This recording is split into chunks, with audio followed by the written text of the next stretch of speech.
Praise the lord. ఈరోజు వాక్య భాగం నిర్గమాకాండం 15వ అధ్యాయం 25వ వచనం. అక్కడ ఆయన వారికి కట్టడను విధిని నిర్ణయించి అక్కడ వారిని పరీక్షించి. సో నిర్గమాకాండం 15వ అధ్యాయం 25వ వచనం ద్వారా దేవుడు మనతో మాట్లాడుతున్నాడు.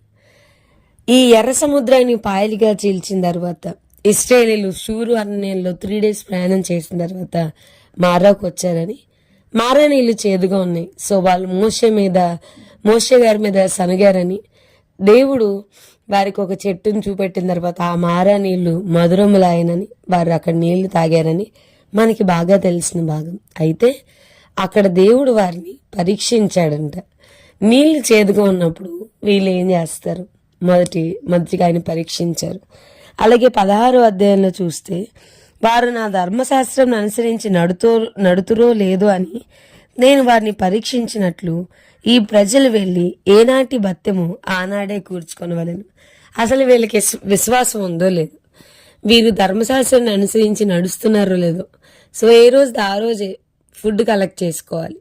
వీళ్ళంటా ఉన్నారు, ఏమని సనుగుతా ఉన్నారని అంటే, మేము మాంసం వండుకొని కొండల ముందు కూర్చున్నప్పుడు తృప్తిగా మేము ఆహారం తిన్నప్పుడు యెహోవా చేతి వలన ఎలా చావకపోతిమి? ఈ సర్వ సమాజమును ఆకలి చేత చంపుటకు ఈ అరణ్యంలోనికి మమ్మల్ని అక్కడ నుండి ఎందుకు తోడుకొని వచ్చారని.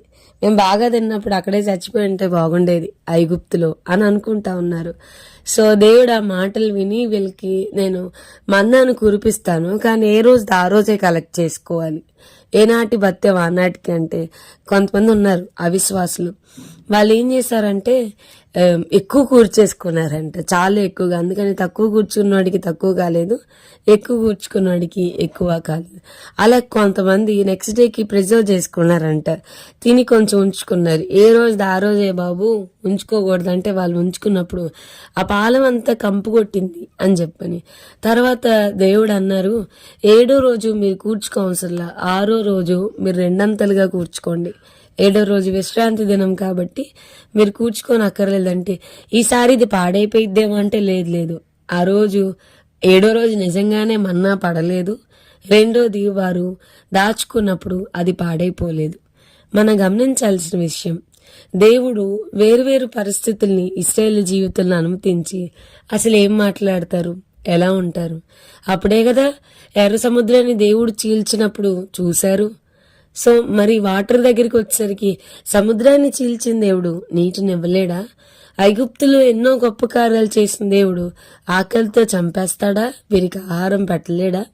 ఇశ్రాయేలు యొక్క విశ్వాసం పరీక్షించబడినప్పుడు సనుగుతా ఉన్నారు, దేవుని మీద, మోషే గారి మీద సనుగుతా ఉన్నారు.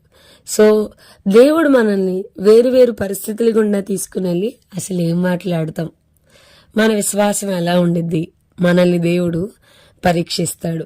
మనం చూస్తే అపోస్తుల కార్యములు 27వ అధ్యాయంలో పౌలు గారు అతనితో పట్టున్న ఓడలో ఉన్న వారందరూ కూడా మిక్కిలి భయపడిన పరిస్థితులు. అసలు కొన్ని దినాల వరకు సూర్యుడిని గాని చంద్రుని గాని చూడలేని పరిస్థితులు, భయంకరమైన చీకటి, వారు తెచ్చుకున్నదంతా పారబోసే పరిస్థితులు, ఇక చచ్చిపోతాం అని అనుకున్న పరిస్థితుల్లో పౌలు గారు నిలబడి అంటున్నారు కదా, నేను ఎవరిని సేవించుచున్నానో ఆ దేవుని దూత గత రాత్రి నా దగ్గరికి వచ్చి నాతో మాట్లాడారు. ఈ ఓడలో ఉన్న వారిని అందరినీ దేవుడు నాకు ఇచ్చానని చెప్పారు. నేను క్షేమంగా అవతలికి చేరుకుంటాను, దేవుడు నాతో మాట్లాడాడు కదా. పరిస్థితులు అసలు నిరీక్షణే లేవు, అసలు ప్రాణం ఉంటది అన్న నిరీక్షణ లేదు. మొత్తం కటిక చీకటి, ఏమీ కనబడట్లేదు, ఖచ్చితంగా చచ్చిపోతాం. సముద్రంలో తుఫాను భయంకరంగా ఉన్న పరిస్థితుల్లో అందరు భయపడుతున్నప్పుడు తన దేవుని బట్టి ధైర్యం తెచ్చుకున్నాడు పౌలు గారు. సో కొన్ని సందర్భాల్లో దేవుడు మన విశ్వాసాన్ని పరీక్షిస్తాడు. ఆ విశ్వాస పరీక్షలో ప్రభు కొరకు నిలబడుతున్నామా? దేవుడు మనకు అన్నీ ఇచ్చినప్పుడు మాత్రమే దేవుడిని నమ్ముతున్నామా? పరిస్థితులు వేరుగా ఉన్నప్పుడు, పరిస్థితులు చాలా కఠినంగా ఉన్నప్పుడు కూడా దేవా నీ అందు నేను నమ్మిక ఉంచి ఉన్నాను, లార్డ్ ఐ ట్రస్ట్ యూ అని ప్రభుతో చెప్పగలమా? దేవుడు అలాంటి ఉన్నతమైన కృప మనందరికీ దయచేయను గాక. ప్రార్థన చేసుకుందాం. ప్రభువా, ఈరోజు వాక్య భాగం ద్వారా మీరు మాతో మాట్లాడినందుకు వందనాలు. ఇశ్రాయేలీయులను మీరు వేరు వేరు పరిస్థితుల్లో పరీక్షిస్తూ వచ్చారు. మేము కూడా శ్రమల గుండా వెళ్తున్నప్పుడు సనగక మా పితరులు ఇశ్రాయేలీలని మేము కూడా సనగకుండా మా పరిస్థితులు ఎలా ఉన్నా సరే విశ్వాసంతో మాట్లాడడానికి, విశ్వాసంతో ముందుకు అడుగులు వేయడానికి కృపను అనుగ్రహించమని దేవా, ఆనాడు శిష్యులు అడిగినట్లు మేము కూడా అడుగుతున్నాం. మా విశ్వాసాన్ని వృద్ధి పొందించమని యేసు నామమున అడిగి వేడుకొంచున్నాం తండ్రి. ఆమేన్. God bless you and have a blessed day.